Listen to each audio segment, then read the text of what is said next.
हाय, मी ऋतिका. आज आठवड्याभराने मी blog shoot करत होते कारण आज मी घरी होते कारण कोर्टाला 2 दिवस सुट्टी आहे शनिवार रविवार. सो त्याच्यामुळेच म्हटलं आज ब्लॉग शूट करूया. सो सकाळची सुरुवात थोडीशी स्ट्रेचिंगने केली आणि त्यानंतर पहिलं प्रायमरी माझं काम असतं रूम क्लीन करणं, कारण मला माझी रूम क्लीन लागते. इव्हन मला बाकी काही गोष्टी मिळाल्या नाही तरी चालेल, पण मला रूम क्लीन केलं एकदम हॅपी वाटतं. सो मी ते सर्व केलं आणि ते करेपर्यंत दुपार झाली होती, त्यामुळे सर्व नाश्ता वगैरे स्किप करून डायरेक्ट जेवूनच घेतलं.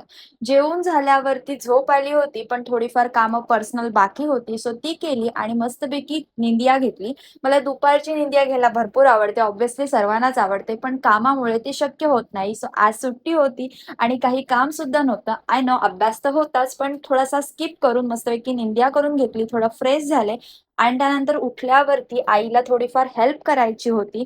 सो मस्तपैकी अशी फक्कड अशी चहा घेतली, ऑब्व्हियसली ब्लॅक टी घेतली आणि त्यानंतर आईला थोडी हेल्प केली कामामध्ये. ते करेपर्यंत संध्याकाळ झाली. संध्याकाळचं जेवून घेतलं आणि हल्ली मला चनई चौघडे म्हणून झी मराठीवरती सिरियल येतो, तो इतका आवडतो ना, म्हणजे त्या दोघांमधली जी ट्युनिंग आहे ना, ती मला छान आवडते.